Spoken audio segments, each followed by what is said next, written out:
um atraso danado aqui, isso aqui. Em tempo assim, acho que quanto mais perto tivesse, se a gente estivesse lá em casa, engraçado, fica rapidinho. Boa noite, amigos e amigas. Eu quero fazer um convite para vocês.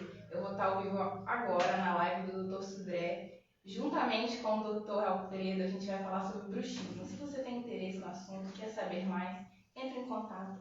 É agora a live, viu? Vou postar aqui. Valeu, Dani. Bom, pessoal, boa noite para todos que estão participando com a gente. Vira o telefone de lado assim, fica melhor, somos 3 de lado, fica melhor para assistir. É o seguinte, hoje, como todas as quintas-feiras nós fazemos aqui uma live aqui da Sudré Odontologia. Hoje, essa live a gente definiu para fazer, o Dr. Alfredo, ele é um fisioterapeuta, especialista em DTM, e agora ele é quase um dentista também, né? Mais uns dias pela frente, que se Deus quiser vai ser um dentista da nossa equipe aqui. E ele vai falar um pouco comigo aqui, nós vamos discutir um pouquinho sobre o bruxismo. A Dani, ela trabalha com a gente aqui agora. A Dani está aqui com a gente, ela está tomando conta das nossas mídias sociais, cuidando também dos nossos pacientes aqui, para que traga os pacientes aqui para a clínica, para tirar dúvidas dos pacientes. Ela faz um intermediário entre você que está fazendo as perguntas aí conosco aqui da clínica. Eu estou como convidada para falar sobre o bruxismo porque eu também sofro com isso. Vou falar sobre a importância de se cuidar desde cedo para não perder ali os seus dentes, ter eles quebrados ali ao longo do tempo.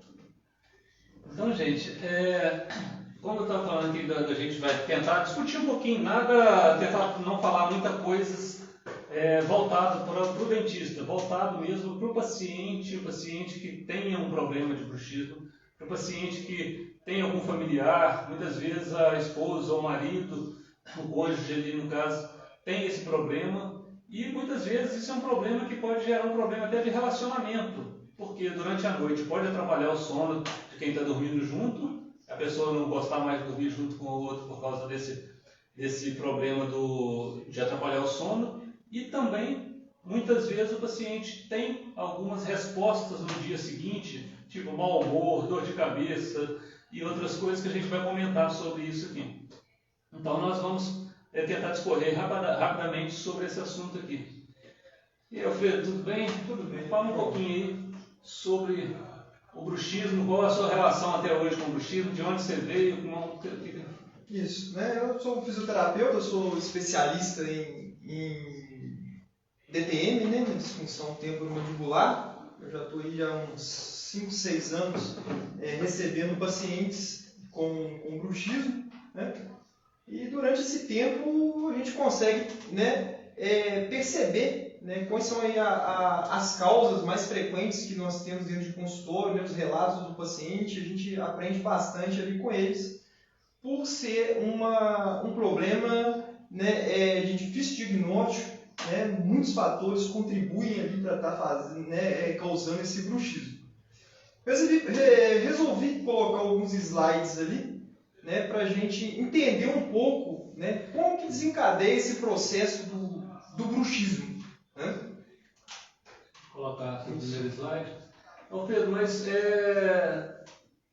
nós não combinamos nada de falar aqui não, tá, gente? Nós vamos fazer pergunta mesmo. Eu sou dentista no caso, sou especialista em prótese, mas quem entende mesmo dessa parte de DTM é o Alfredo. Eu entendo bastante sobre a oclusão. Então, a oclusão muitas vezes está diretamente ligada à TM, que é a articulação temporomandibular, e vice-versa. Então, assim, o que eu falo muito é sobre oclusão, e muitas coisas eu vou estar perguntando aqui agora para eu saber mesmo. Não vou estar perguntando só para vocês saberem, não. Então, a gente está aqui junto para saber. Esse problema, Alfredo, ele pode começar a qualquer idade, o paciente idoso, o paciente jovem, como é que funciona isso? Sim, a DTM, né, ela não, né, a gente fala, não tem a idade. Qualquer fase da vida, né, o paciente ele pode estar aí adquirindo, né, esse bruxismo.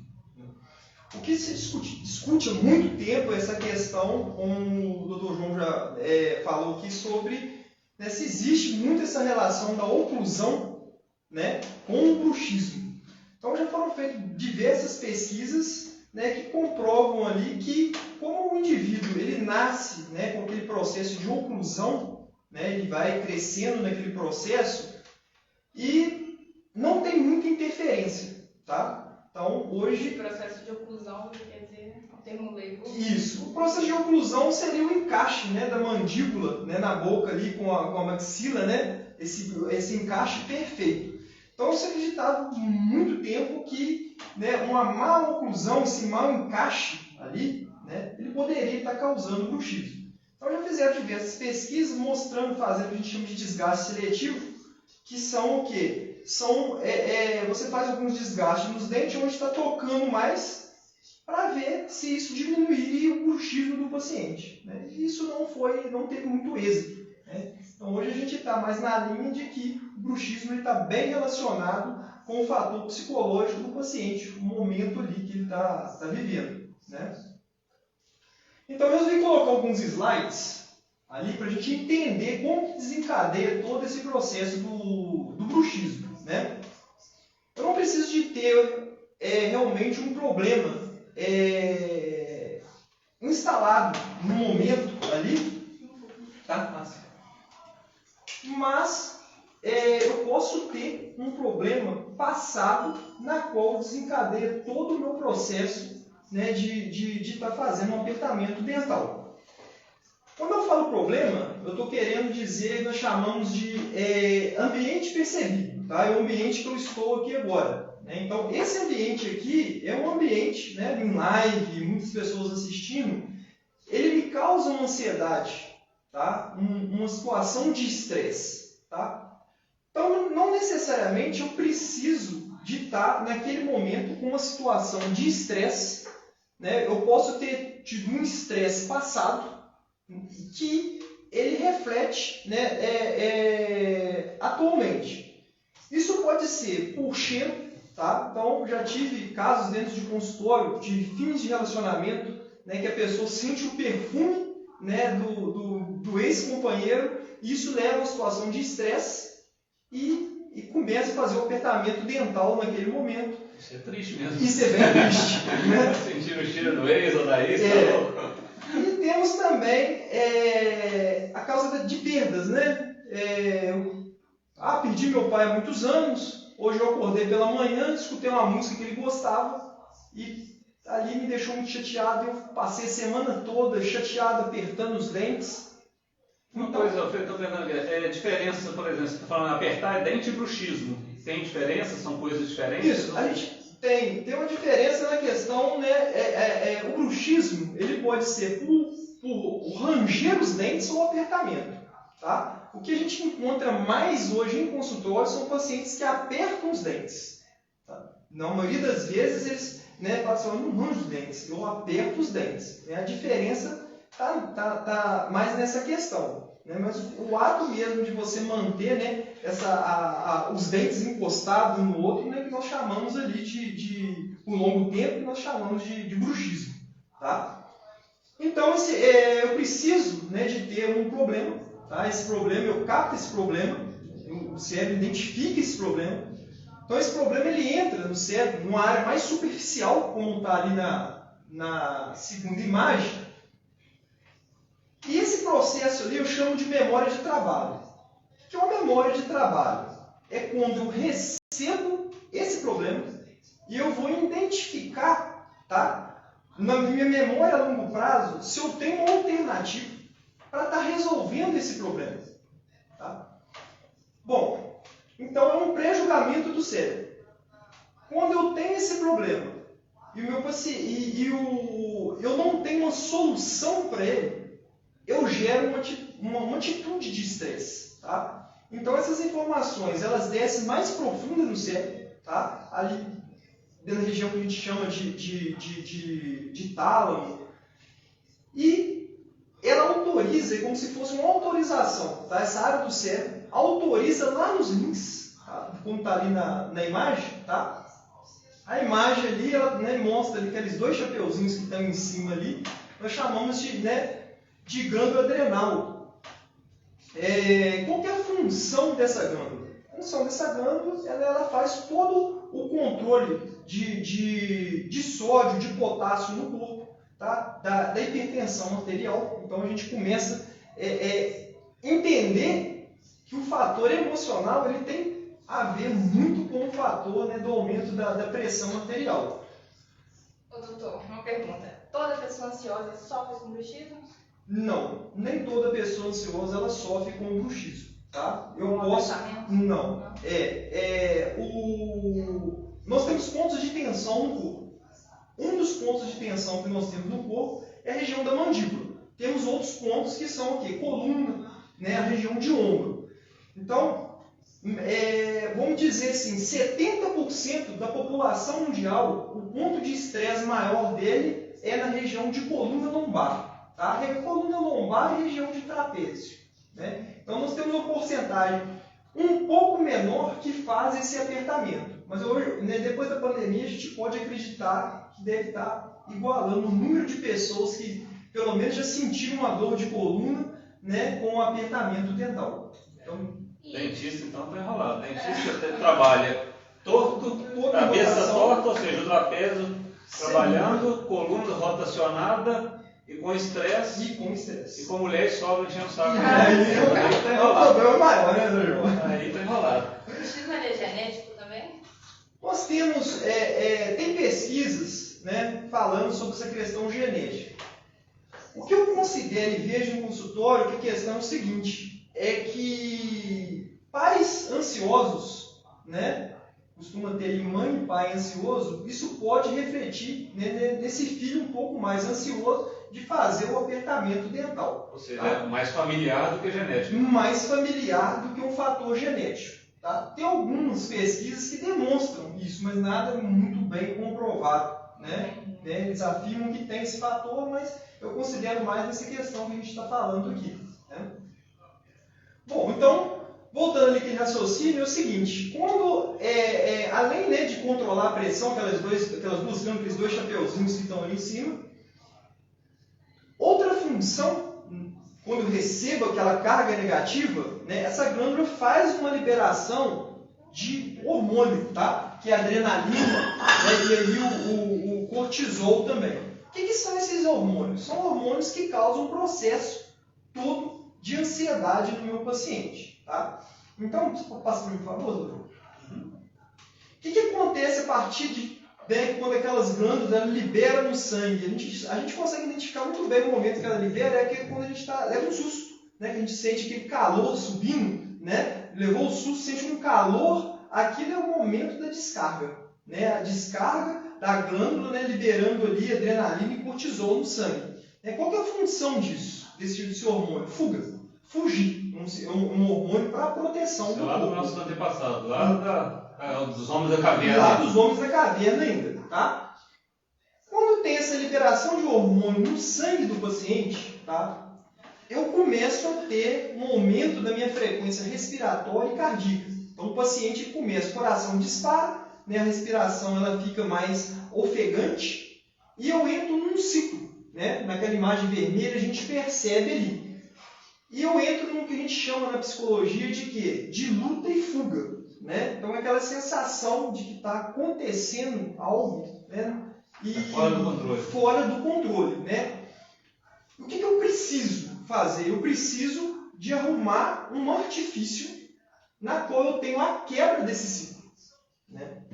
Então, a gente tem algumas alternativas, como os exercícios respiratórios, que a gente consegue fazer a quebra desse ciclo, né, diminuindo um pouco esses apertamentos dentais. Tá?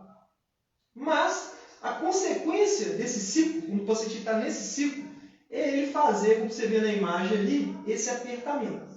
E esse apertamento dental, né, com os anos, o que ele vai causando? Ele vai levando o paciente a ter, como a imagem de baixo, o desgaste dental. Né?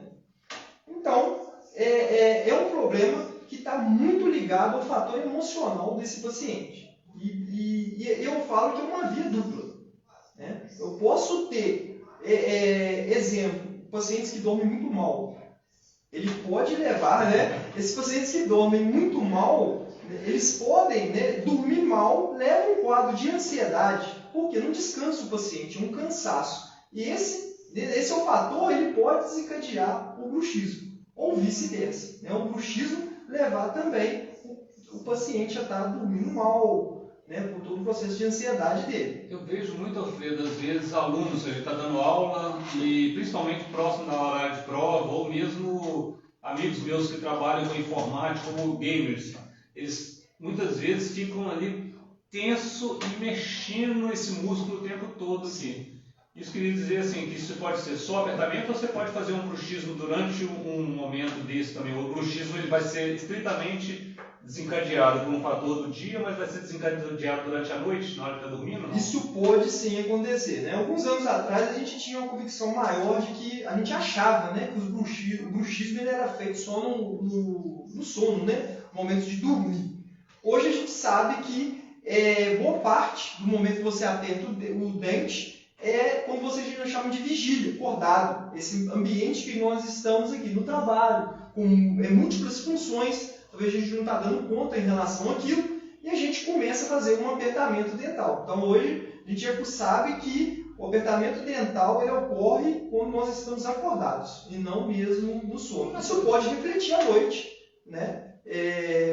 Por questão mesmo de ansiedade, o cérebro muito ativo ainda, não desligou muito daquela ocasião, pode também ocorrer essa questão de ranger os dentes ou apertar os dentes à noite. E a pessoa que tem um bruxismo, toda noite ela vai ranger ou algumas noites sim? Ranger e apertar, que eu digo. O que a gente... Permanente, toda noite? Não, nem sempre, tá? Porque a gente tem o sono não REM, tá? Que é o estágio 3 e 4 do sono, é quando você faz aquele sono mais profundo, tá? Quando você entra nesse estágio REM de sono mais profundo, automaticamente você não range os dentes. O dia que você se desligou mais, vamos dizer, tá? Quando isso não acontece, é o momento mesmo, é aquela noite que o paciente ele vai ranger mais os dentes. Então tem muita essa ligação, né? Esse desligar, né? Não é toda noite que a gente fica com o cérebro muito ativo, tá? Mas... Não, porque eu tenho a impressão que toda noite, não é que eu ranjo toda noite, mas que eu sinto que eu aperto toda noite. Possivelmente, tá? A grande maioria, assim, aperta a maioria das vezes. Eu digo assim, até de férias, até tranquilo, sinto que você não consegue desligar, né, daquilo ali. Então, assim, mas não é vamos dizer assim, uma receita que toda noite eu vou apertar os dentes, não. Pode ser que tenha um dia melhor. Né? As coisas estão muito ligadas ao sistema de organização mesmo na vida. Vamos dizer, né? A gente tem um planejamento, acorda de manhã com certos planejamentos.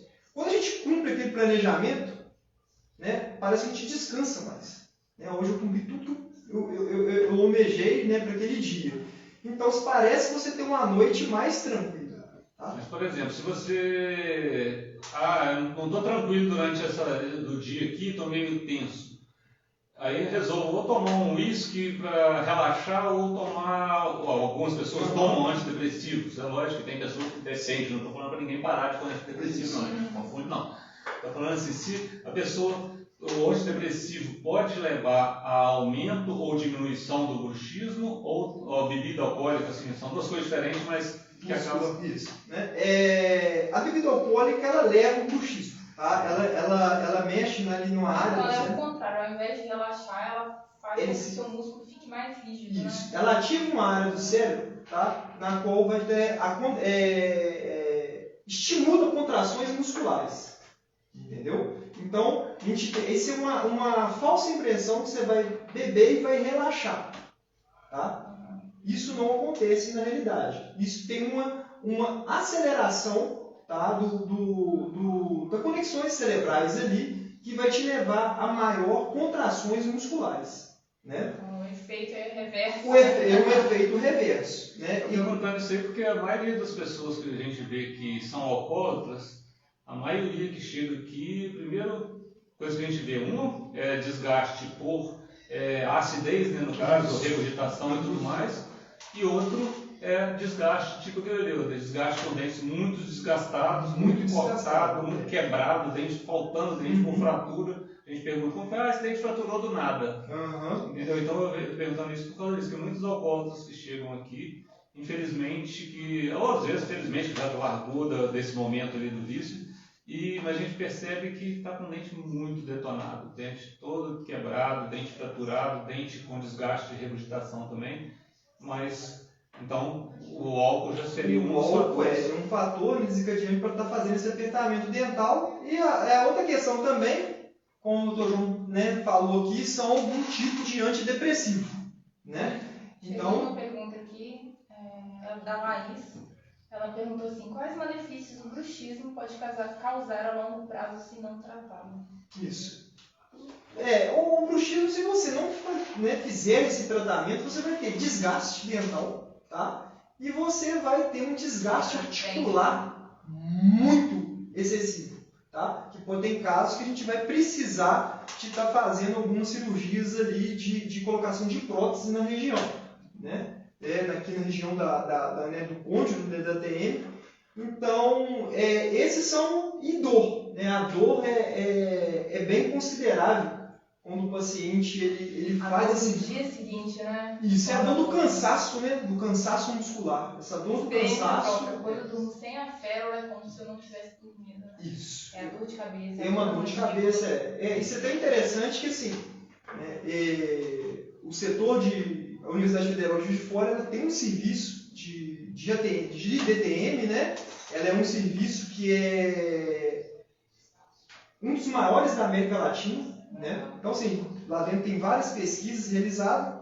Então, uma das pesquisas muito interessantes que foi realizada é saber por que você veio ao dentista, qual foi o motivo de ter vindo até aqui, né? Você faz bruxismo, mas qual a sintomatologia que te trouxe aqui? E todos dor de cabeça. Mais de 80% é a dor de cabeça, né? Chegou mais uma pergunta. E o ronco tem alguma relação com o bruxismo? O ronco, tá? Ele não tem uma relação muito direta, e sim de posicionamento de mandíbula, tá? Então, não são ligados. Eles não têm uma ligação, não. No caso, se tiver um desgaste por causa do bruxismo, pode perder a dimensão vertical. A dimensão vertical tem mais... Dimensão vertical, a gente tem uma dimensão que relação da maxila, que é essa parte superior, com a mandíbula. A gente tem uma relação entre as duas ali que é fisiológica ou funcional para a gente. Se você teve um desgaste muito grande, você vai perdendo essa dimensão, vai ficando... Pessoas que são desdentadas, vocês observam muitas vezes que o nariz se aproxima do queixo, ou seja, está perdendo a dimensão vertical ali. É isso que está falando. Então pode mudar o posicionamento. Muda o posicionamento de mandíbula. Muitas vezes quando a pessoa está roncando, ele não está com os dentes encostados. A gente está até com a boca aberta, fazendo ali, né, o ronco dele ali. Então não tem uma ligação muito direta, não. Tá? Mais uma perguntinha que chegou aqui. O bruxismo tem cura? Quais os tratamentos? Sim. Bruxismo não tem cura. Tá? Eu tenho ali um período um pouco menos estressado, mais tranquilo, e não vou estar fazendo esse bruxismo. E o tratamento, no caso, que seria para isso? Primeira coisa a pessoa com bruxismo procurar o cirurgião dentista. Por que o cirurgião dentista? Porque ele é o profissional habilitado a estar fechando esse diagnóstico, né? Através do diagnóstico, o cirurgião dentista ele vai lá estar te pedindo, né, ele vai estar fazendo toda uma consulta, fazendo pedidos de alguns exames, e através disso, dessa reunião de informações dele, ele vai estar traçando qual o melhor tratamento para esse paciente. Quais, assim, tem outros profissionais? É lógico, a fisioterapia, sim, mas quais os outros profissionais que são envolvidos nisso? A gente pode ter, né, dependendo do problema do paciente, né, o estágio que ele está, o fonoaudiólogo, o psiquiatra, tá? Ele também tem esse envolvimento, né? O psicólogo, que eu já citei aqui, e o fisioterapeuta. Então, assim, uma equipe, né, interdisciplinar para estar tratando. Então, a gente sempre avalia da seguinte maneira: qual estágio meu paciente com disfunção ele está? Tá? Muitas das vezes, ele fica com o cirurgião dentista, né, e o fisioterapeuta.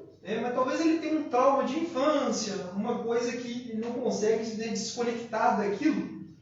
E a gente tem a necessidade de estar procurando ali um psiquiatra, um psicólogo para estar ajudando todo nesse processo. Você acha então que fazer um tratamento com psicólogo, com psiquiatra, vai diminuir ali, eu falo 100% ali o...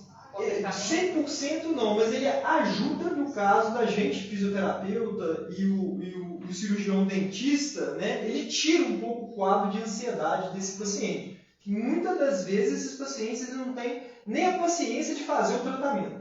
Tá? Então a gente abaixa esse limiar ou com medicação, né, ou com um trabalho, né, psicológico desse paciente. O fisioterapeuta, ele pode ajudar isso? Ele tem alguma liberação miofacial ali nessa região? Tem. O fisioterapeuta, né, ele tem técnicas, né, de relaxamento muscular, né, que pode estar ajudando nesse quadro de dor do paciente. Somente na dor? Hoje, não só somente na dor. Tá? A gente tem, né, até muito interessante, né, um dos maiores estudiosos nessa área de disfunção temporomandibular, né, é um norte-americano, e uma vez, numa palestra, ele chegou a citar que o fisioterapeuta ele tinha que ter o conhecimento para tratar esses pacientes, o mesmo conhecimento do psicólogo. Né? Mas por que ele fala dessa forma? Porque hoje nós temos um tratamento, vamos dizer assim, que chama educação em dor. Né? Então a gente vai estar também envolvido na tentativa desse controle emocional do paciente. Né? Com muita conversa. Quando isso começa a ficar assim, né, um pouco sem resultado, a gente tem que estar ali procurando outros profissionais mais habilitados, porque, né, a gente não tem esse conhecimento, nem o fisioterapeuta, nem o cirurgião dentista, né, da psicologia, desses artifícios. Né? Então a gente tem alguns artifícios que a psicologia ofereceu para a gente, né, tá tentando controlar esses pacientes. Aconteceu um caso aqui na clínica, eu já estava aqui, um paciente meu, que era paciente meu há muitos anos já, ele tinha um quadro de apertamento, a gente resolveu esse quadro com a placa, só que ele veio perder um ente familiar dele lá e estava com um problema muito grave, destruiu a placa, estava destruindo todos os dentes, e fizemos uma nova placa, destruiu a placa, e aí eu conversei com ele, para ele procurar um psiquiatra conhecido nosso, que a gente indica para ele, e esse psiquiatra ia ver se era o caso de psiquiatria ou de psicologia. Isso. Ele aceitou comigo, falou, tá tudo bem, eu vou ver isso sim e tudo, eu passei o telefone e tudo. Na hora que ele chegou lá na sala de espera, a secretária que estava na época ali perguntou para ele, é um médico também, e olha que é médico, da área de saúde e tudo mais. Na hora que eu falei, ela perguntou, você vai querer marcar novamente? Nunca mais eu volto aqui. Aí ela assustou, mas por quê? O Sudré me chamou de doido, mandou eu ir para o psiquiatra. Isso é um dos grandes problemas. E aí o cara, ou seja, ele simplesmente descartou todo o problema, que o problema de destruir os dentes era um problema emocional que ele estava. Ele contou todo o problema emocional para mim e tudo. Eu falei com ele porque eu não tinha como ajudar ele. Eu não tinha base para poder ajudar esse outro profissional. Mandei procurar um psiquiatra e ele é um médico já aposentado, já nem trabalha na área mais, ele é médico, advogado, e nem trabalha na área mais, mas ele falou que eu tinha chamado ele de doido e que nunca mais voltaria na minha vida. Isso acontece demais, isso atrapalha muito esses pensamentos do paciente, né? Achar que a gente está indicando a psiquiatria, a psicologia, e que a gente está suspeitando que o paciente ali está falando que é doido. Né? Mas é uma coisa que não tem nada a ver, são profissionais que são habilitados a estar tratando esses pacientes nesses distúrbios psicológicos até mais do que a gente. Né? Como eu disse, a psicologia ela nos favoreceu ensinando alguns tipos de técnica para a gente estar aplicando nos nossos pacientes. Mas nós não somos aquele profissional habilitado para estar ali fazendo todo esse tratamento psicológico. Tá? O que eu percebo? Muitos dos pacientes que fazem esses apertamentos dentais, né, são causas muito simples de resolver. Tá? São casos de dia a dia, que não dependeria tanto ali de ser um pouco mais invasivo com medicação, com ansiolítico. Né? O simples fato de você sentar com o seu paciente, entender aquela causa, né? Dar uma nova visão, né, da concepção de vida que ele tem, o que ele pensa em relação a muitas coisas, você já ajuda muito o seu paciente. Né? Então, por isso que tratar a disfunção ela é complexa. Porque além de a gente ter todo esse conhecimento da fisioterapia, da odontologia, a gente precisa de ter um pouco algo mais, né, de conhecimento da psicologia, de como abordar esse paciente. O Felipe está falando aqui que quando ele toma cervejinhas a mais, acorda com muita dor no masseter e dor dental generalizada, que ele trava muito. Trava demais. O álcool, né, ele faz esse estímulo cerebral ali, esse estímulo ele começa a causar pequenas contrações musculares, e que pode estar levando ele a essa dor aí. A Márcia está falando aqui que ela tem um filho de 2 anos e que à noite escuta ela ranger os dentes. Isso é normal ou se é um bruxismo isso? Bom, isso a gente escuta demais, muitos pais procuram a gente, né, relatando isso. Né, eu tenho um bebê em casa e ele já arranja os dentes, ele já está ansioso. Isso é normal, isso nós chamamos de bruxismo fisiológico. O que é esse bruxismo fisiológico? É um bruxismo normal.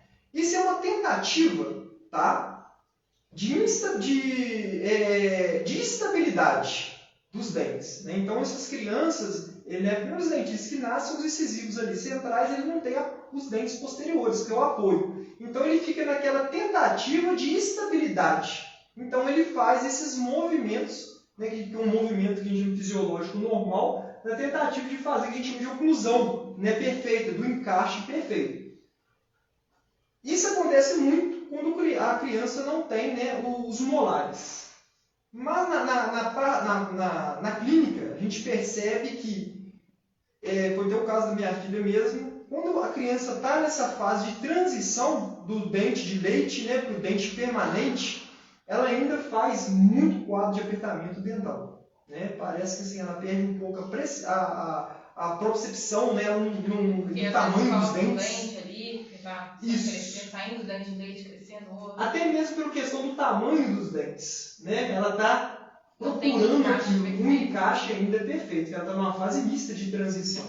Então ela faz muito apertamento. Esse apertamento eu recebi, foi semana passada, uma mãe dizendo que acorda ela à noite de tanto apertamento.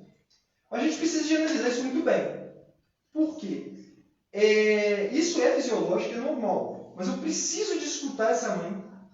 Talvez essa criança está passando por alguma alteração psicológica, muitas das vezes está presenciando algum termo de relacionamento dentro de casa. Então eu sempre avalio, né? Sei que é normal, mas eu preciso escutar os familiares se aquilo ali, né, aquele momento da criança, ele não está passando por alguma atitude ali de estresse. Né? Então, se a criança começa a apresentar bruxismo desde a infância, isso permanece na vida adulta? Depende muito. Tá? Isso depende muito, como eu estou dizendo. Pode ser causado pela ansiedade ou se é pela troca de dentes. Tá? E a gente precisa, né, quanto mais novinho a criança faz esse bruxismo, é difícil identificar como que vai ser essa criança. Ele vai sofrer esse processo de ansiedade. A gente precisa, né, de conhecer ele com o tempo, essa criança um pouco mais. Né? E aí entra muito numa discussão, que é um dos tratamentos, voltando ao tratamento, a gente começou a falar sobre fisioterapia e psicologia. Muitas das vezes a gente coloca aqui uma placa de proteção, né? Essa aqui é da minha esposa. Ela esqueceu a dela lá no estado do Rio de Janeiro semana passada. A gente teve que fazer mais duas para ela para urgência. Essa aqui é novinha, nem usou ainda não. Então, essa aqui, a Juliana já fez um... Hein? Assim? A Juliana já... Vocês têm noção como que o apertamento ou o bruxismo modifica o psicológico da pessoa? Eu não ligo de eu falar não, tá, gente? Então, ela já fez eu voltar, por exemplo, eu estava em São Paulo, eu tive que voltar em Guarulhos numa sexta-feira à noite para buscar a placa dela que ela esqueceu no hotel. Já voltei, a gente estava na Romênia uma vez, eu voltei de Bucareste até Sinaia, que dá uns 100 e poucos quilômetros de serra, para buscar a placa dela que ela esqueceu no hotel também. Aí agora eu já fiz mais de uma placa para ela, mas essa semana ela conseguiu esquecer outra no outro hotel. Por quê? A maioria das placas que a gente faz é essa aqui, ó, é translúcida. E o paciente às vezes acorda de manhã e coloca isso na pia ou do lado da cama e é translúcida e acaba ficando para trás. Eu já experimentei fazer placas para alguns pacientes coloridas, mas muitos pacientes não gostam. Não sei por quê, porque isso não foi feito para você... esse tipo de placa aqui foi feito para dormir no caso. Tem alguma placa que pode ser utilizada, né, Alfredo, durante o dia e durante a noite. Aí tudo bem, justifica ser uma placa transparente. Agora, a placa para dormir, quem só vai usar para dormir, eu acho que poderia ser azul, rosa, verde, qualquer cor que fosse mais fácil de achar no outro dia. Sem dúvida. Eu acho até importante falar que essa placa é de acrílico, né? É acrílico. Eu já vi outros pacientes usando uma placa como se fosse uma borracha mais dura. Só que eu ouvi dizer que não é bom, né? Isso aí realmente não é bom, né? Aquilo aí eu falo que é um chiclete, né? Para incentivar o paciente a estar ali fazendo todo esse apertamento dental. A placa acentua o bruxismo. A placa ideal é essa placa ali, que está na mão do Dr. João, com uma placa de acrílico, com uma certa resistência. Essa placa ela tem uma função, né, básica de proteger os dentes, para evitar esse desgaste. Na realidade, a gente tem dois tipos de disfunção, muscular, articular. Quando é um bruxismo articular, vamos falar o nome assim para as pessoas entenderem melhor, que envolve a articulação, a gente tem uma certa modificação que a gente faz nessas placas, né, para deixar a boca um pouquinho mais aberta, evitar o contato, né, que ajuda muito, né, na retirada dessa dor. Mas a função básica de uma placa é o quê? Ela é evitar esse desgaste dental, né? E eu vejo também que, como essa placa ela mantém uma certa abertura de boca, ela tira um pouco a força da região mandibular sobre a maxila do paciente, né? No vídeo físico. Então, ela dá um certo relaxamento. Mesmo que o paciente aperta, ele não aperta mais na mesma intensidade de força. E a força é distribuída, né? É uma força distribuída, né? Então, assim, quanto mais eu vou abrir a boca ali, né, eu vou perder um pouco mais da força em relação ao efeito físico do negócio. Então, isso causa um certo conforto para o paciente. Então, mesmo que ele aperte os dentes, né, não é na mesma intensidade de uma pessoa que não usa placa. Eu gostaria de ressaltar sobre essa força ser distribuída, por quê? Eu já procurei fazer outras placas em outros lugares, um lugar mais acessível, só que não saiu como esperado, porque, como o doutor explicou, se não for bem distribuída, se não for bem feita, ela acaba sendo mais prejudicial do que benéfica, né? Com certeza. Uma coisa que a gente vê muitos amigos nossos profissionais aí, que não são especialistas nessa área de DTM, achar que fazer uma placa é simplesmente moldar, mandou para o laboratório e entrega ao paciente. Isso é fazer uma placa, não é fazer um tratamento. O tratamento consiste, você faz sim um planejamento, uma desprogramação da mandíbula, depois você pode fazer a placa. A placa funciona, basicamente, eu costumo falar para o meu paciente que isso aqui funciona como se fosse uma muleta inicialmente para ele aprender a diminuir essas forças ali inicialmente, e depois ele tem que fazer vários ajustes, porque no primeiro momento, está tudo certinho, está ocluindo, que a gente está falando, está fechando tudo direitinho, joia, tá? Passa 2, 3, 4 dias, ele está tocando só no ponto de novo, por quê? Está ajustando essa mandíbula, organizando novamente. Então a gente marca os pacientes várias vezes. Por exemplo, tem paciente que o Alfredo marca durante 6 meses para ele ficar fazendo o tratamento com fisioterapia, para ajustar essa região da musculatura ali e da parte óssea, para depois usar a placa só durante a noite. Então assim, não é chegar, toma a placa e vai embora para casa. Isso ali pode até dar sorte de ser de primeira, assim, mas é muito difícil, é muito complexo. E quando você faz uma placa, normalmente o paciente já está num quadro de disfunção. Você não está fazendo uma placa para proteger um paciente de ter a disfunção. Não, você está fazendo uma placa para um paciente que já está em disfunção. Quando você coloca a placa, como o Alfredo disse, que ele vai dar um relaxamento ali, então, naquele primeiro momento, ele está tocando os dentes numa posição. Daqui uma semana está totalmente diferente, até ele se ajustar numa maneira que fica confortável, fisiológica para ele ali. Então, o que acontece muitas vezes é isso: o dentista me cobrou baratinho. Cobrou baratinho, ele mandou para o laboratório, fez, me entregou e pronto. Não está cuidando de você. Para cuidar de você, vai ter que ter várias e várias e várias sessões. Essas várias sessões, infelizmente ou felizmente, ela tem que ter um custo.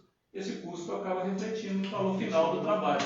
Na verdade, a placa em si é relativamente barata.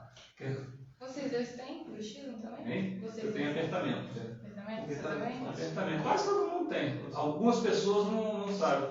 O meu apertamento, ele é quase a vida inteira, né? Porque é quando eu estou sem dinheiro, quando minha sogra está aqui, quando a Juliana me faz raiva, quando a Juliana me faz raiva, ou quando eu estou dirigindo. Mas eu dirigindo é pior. Já aconteceu casos. Eu fiz mestrado e doutorado lá em Campinas. O mestrado eu terminei aqui, mas eu fiz uma boa parte dele lá em Campinas.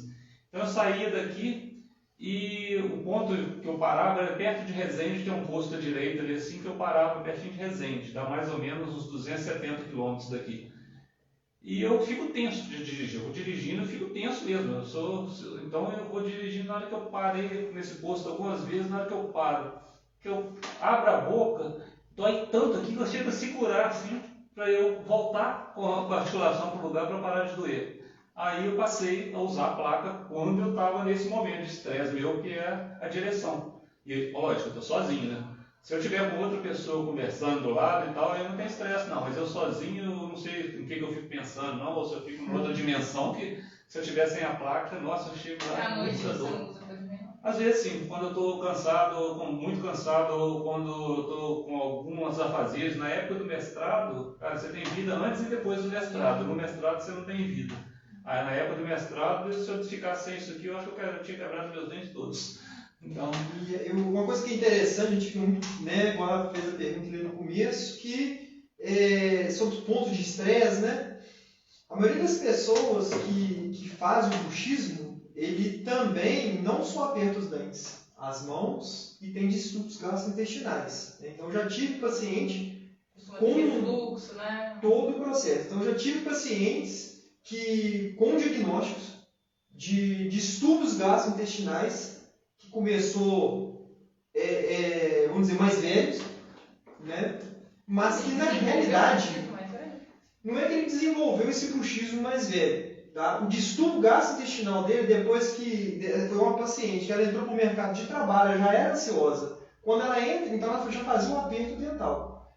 Quando ela entrou no mercado de trabalho, formou, foi trabalhar e entrou nessa questão de estresse, ela começou a desenvolver distúrbios gastrointestinais. Então, o primeiro profissional que ela foi, né, foi no médico, e ali ela foi diagnosticada com algumas intolerâncias alimentares, né, e com o tempo, a própria nutricionista dela, né, sabia que aquilo era mais voltado pelo estresse do que a um distúrbio mesmo de alguma intolerância alimentar, porque isso está tudo interligado.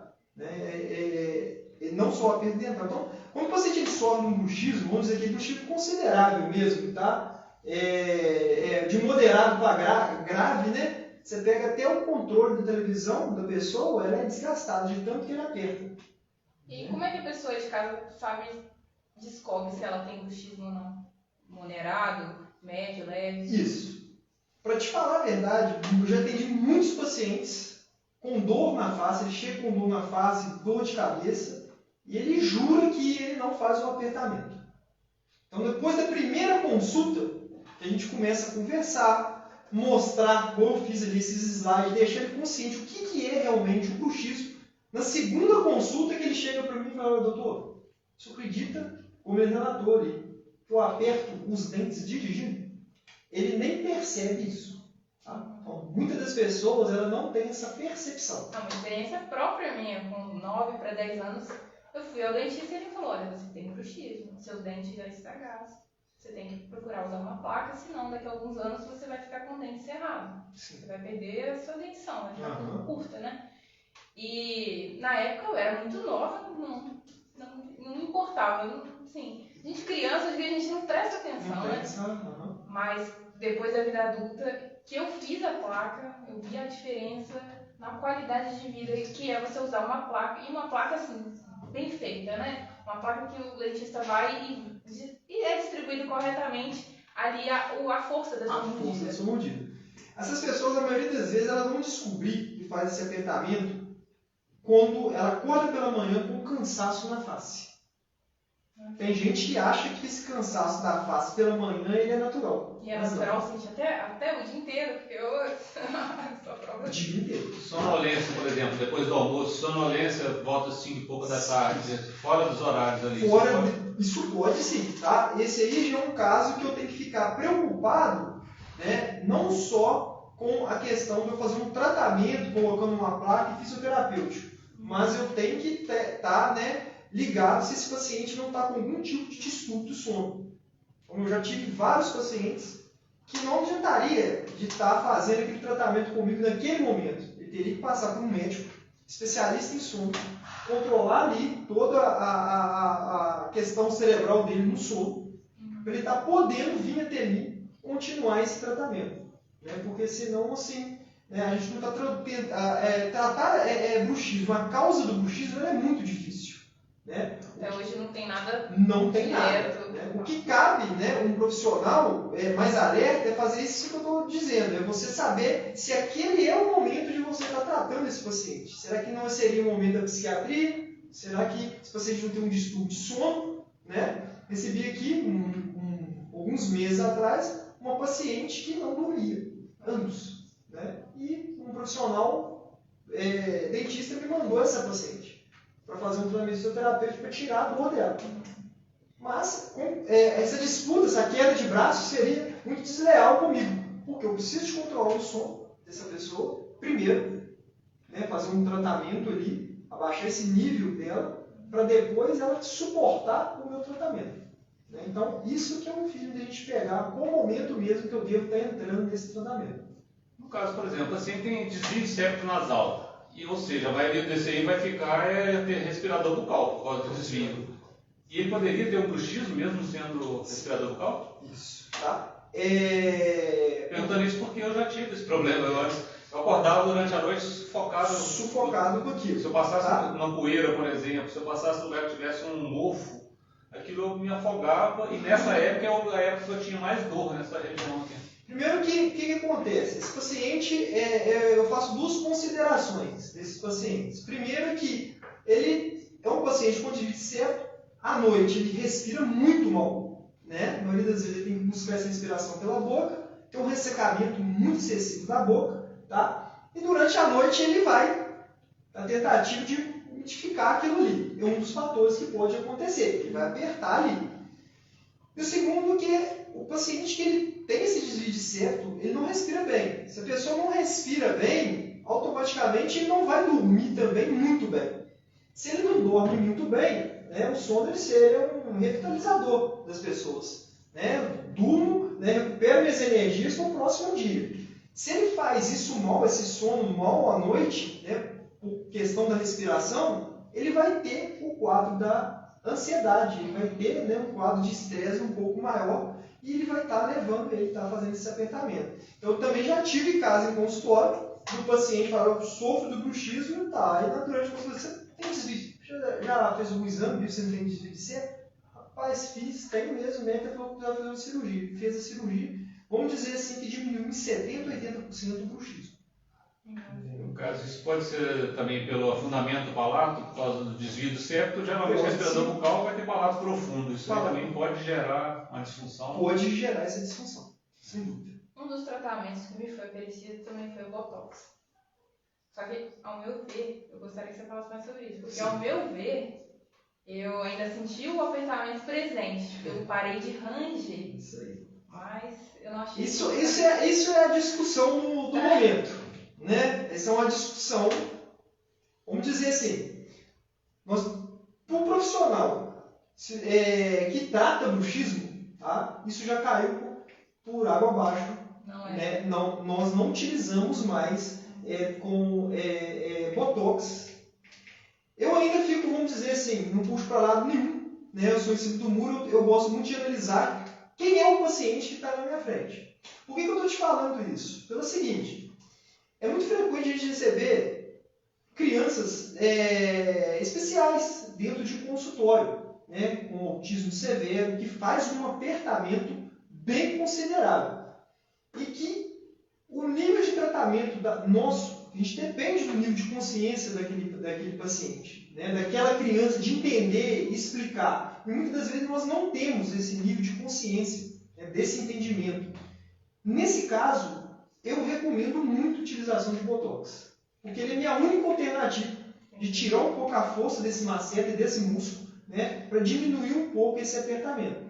Mas quando a gente pega um paciente... Normalmente eles têm dificuldade com a placa de adaptação. Eu não falo, ele nem sempre. Eu já tive paciente que no começo teve essa dificuldade, mas era muito agitado. Colocamos uma placa nele, passou um tempo, ele adaptou aquela placa e foi igual água no fogo. A criança abaixou o nível dela, né? Porque aquilo deu um conforto maior, tá? A questão maior mesmo é pelo nível mesmo de entendimento, porque assim, eu não dependo só da placa.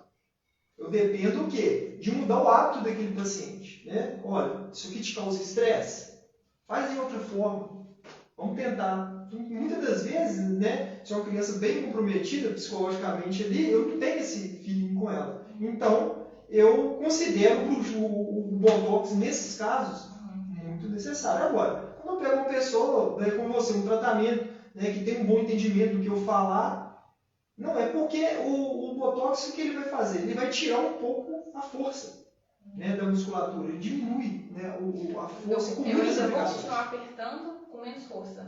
Com menos força. Sim. Tá? Aí daqui uns meses, né, você Também tem que fazer uma a nova. questão estética, né, de diminuir esse músculo. Sem dúvida. Tá todo mundo querendo aumentar, você quer diminuir?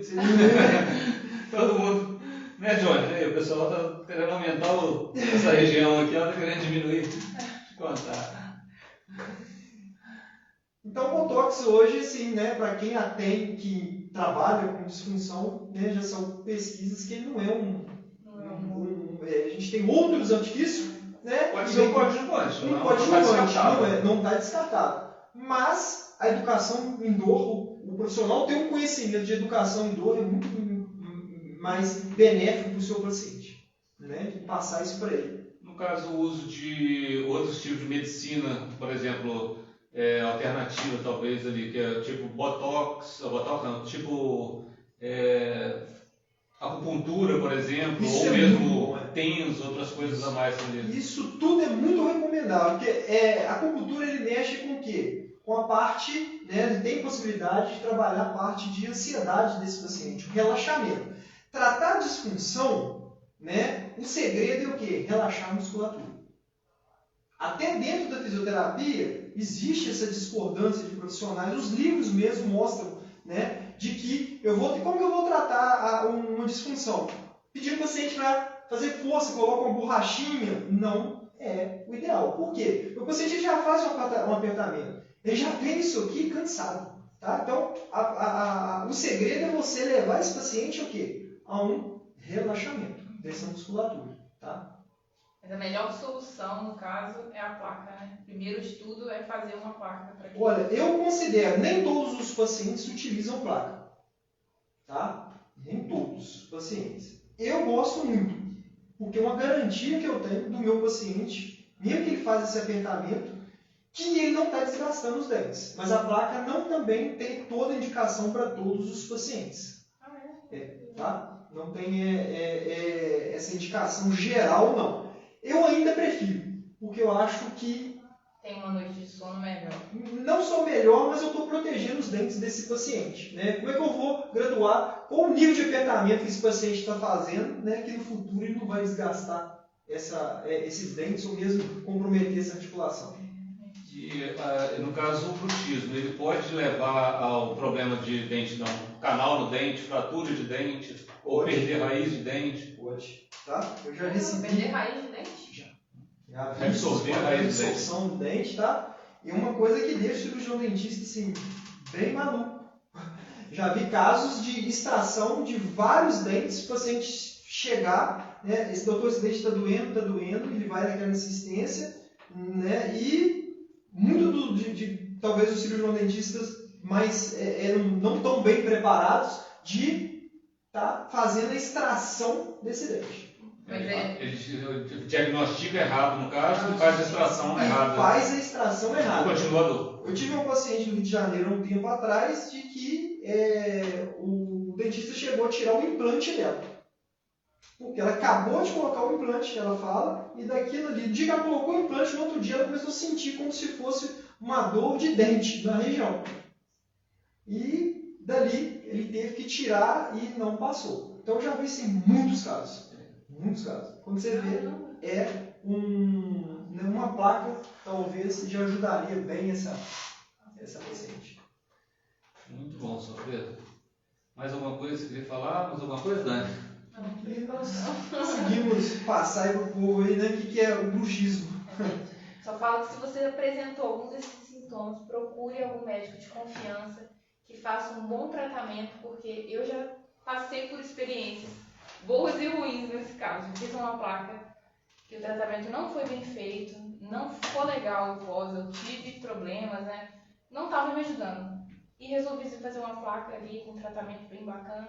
E hoje em dia mudou minha vida, transformou. Então procure um dentista da sua confiança e vai atrás. Só uma coisa, o Guilherme está perguntando aqui se o paciente pode usar a placa durante o dia. E tem paciente que relata ele que tem muito apertamento lá quando está pilotando. Uhum. É o meu caso. Sou eu. O que acontece? Tá? Nos meus tratamentos, no início de um tratamento de disfunção, o ideal é que esse paciente utilize a placa, né, o máximo de horas por dia. Tá? Conforme ele vai sofrendo essa melhora, a gente pode estar diminuindo, né, o tempo de uso. Eu sempre faço o seguinte, eu peço ao paciente, no início do tratamento, só para estar retirando essa placa durante a alimentação, dormir com ela, o dia todo com ela. Né? Para falar, por exemplo, se eu dou aula, estou falando com placa ali, isso não pode piorar, não? O que acontece? Muitos dos pacientes falam, né, no início do tratamento, ele se incomoda muito, tá? Mas essa insistência de permanecer com essa placa, ele começa a acostumar com ela. Né? O que acontece com a Juliana? Né? Ela está muito bem adaptada a uma placa, que isso para ela assim, faz parte dela. Né? Então, o ideal é que mesmo dando aula, que você utilize a sua placa. Um exemplo é isso aqui, ó. A pessoa ficava louca para colocar máscara. Hoje a gente viu um monte de gente andando com máscara para a rua fora, começando com máscara no queixo, que já não sabe viver sem a máscara mais. Não sabe viver sem a máscara. E máscara. não usa. Assim, eu vejo, hoje mesmo eu fui em 3 prédios diferentes, pessoas entrando no elevador, e na hora de entrar no elevador, ela puxou a máscara, mas não botou na cara, só puxou para ver se ela estava ali. E entrou no elevador. É tanto costume de usar a máscara que... Eu acho legal falar também para quem já tem a férula, né? Para ficar ciente de que a férula não pode apertar a sua boca de uma forma que você sinta ali que está pressionando muito sua arcada. Mudando os dentes. Ela tem que encaixar, mas não. Isso acontece muito quando, né? Férula não é aparelho ortodôntico. A arcada costuma movimentar, né? Então você tem que usar todo dia, porque senão... Então, eu vou só concluir com o Guilherme aqui que, então, inicialmente, tá, a gente, no máximo de tempo, né, pela experiência clínica, com uns 3 meses de uso dela, a gente já pode reduzir ela por metade. Olha, usa 12 horas, a maioria das vezes eu faço o seguinte, eu peço ao paciente, que eu já conheço bem, o paciente já sei os momentos que é de estresse dele, se é dirigindo ou trabalhando, eu peço para ele utilizar a placa dele nos momentos de estresse, tá? Ele já vai ficar mais consciente. Que no futuro, né, ele já vai estar só utilizando essa placa mesmo, é só mesmo para dormir. Perguntando de novo sobre a placa de borrachinha ali, aquela placa molinha, nada. Não, essa placa de borracha ela é um incentivo ao bruxismo, né? Ela é molinha, ela é confortável e eu vou apertar mesmo. Utilizar ela, eu vou apertar, eu vou gravar. Você não vai desgastar o dente. Compensação, você pode quebrar uma raiz, você pode... Com certeza. Né? Destruir a raiz. Pode. Né? Você vai estar ali sobrecarregando a sua musculatura demais, vai ter dor muscular. Você vai estar fazendo... uma academia. Seu músculo está aumentando. Isso. Sendo que né, a placa de acrílico ela te dá aquela resistência, né? Apertou ela, não te dá aquele conforto de estar apertando ali. Então, assim, o ideal é que utilize uma placa de acrílico com uma certa resistência mesmo. E placa de acrílico, muitas vezes a gente vê aí uma placa toda irregular. Isso aí pode piorar? Piora, né? O paciente ele sempre procura um ponto ali para ficar batendo o dente, né? De ficar fazendo aqueles toques, né? O dia todo em cima. A placa ela tem que ser lisa, né? Ela tem que ser um salão de festa, eu falo, né? O paciente ele precisa de, né, no início, deixar os dentes escorrer ali no apertamento sem nada para bloquear esse movimento dele. Porque senão ele vai achar um ponto da placa e vai ficar o dia todo batendo em cima daquilo ali. Né? Eu tive uma história de um juiz que ele veio para fazer um tratamento comigo e, rapaz, eu não aperto os dentes. Né? Tenho minha vida estressante de juiz, mas eu não aperto os dentes. Então vamos conversar. Conversando, deixei ele mais consciente do que é bruxismo. Quando passou umas 2, 3 sessões, ele me disse, você acredita o momento que eu aperto os dentes? Na audiência, escutando o réu, que seja lá, ele fica batendo o canino de baixo com de cima, procurando, batendo. Aí ele começou a desenvolver todo um processo de disfunção. Muito bom. Mais alguma coisa, Zé? Então mais agradecer vocês aí pela participação. Vamos fazer mais Obrigada, coisas juntos aqui. todos. E agradecer a todo mundo que participou aí. Deixa seu like aqui embaixo, compartilha isso ali. Eu vou deixar gravado ali, vou botar também no YouTube essa live que a gente fez aqui, eu vou colocar no YouTube. Curta lá, curta na página do Alfredo lá também, ele vai estar postando lá também. Tá joia? Então, estamos juntos semana que vem. Escolhe aí, a gente não escolheu o nosso tema ainda para a semana que vem. Ajuda a gente a escolher ali qual o tema para a semana que vem. Vamos colocar aí as perguntas sobre o que vocês querem que fale. Dá ideia para a gente aí do que vocês querem saber. Tá bom? Fique com Deus. Falou, Até gente. semana que vem. Tchau. Mas eu tenho isso daí, tipo assim, eu fico batendo assim os dentes. Tipo assim, eu não aperto assim, eu fico, sabe, encostando assim. Encostando. Dia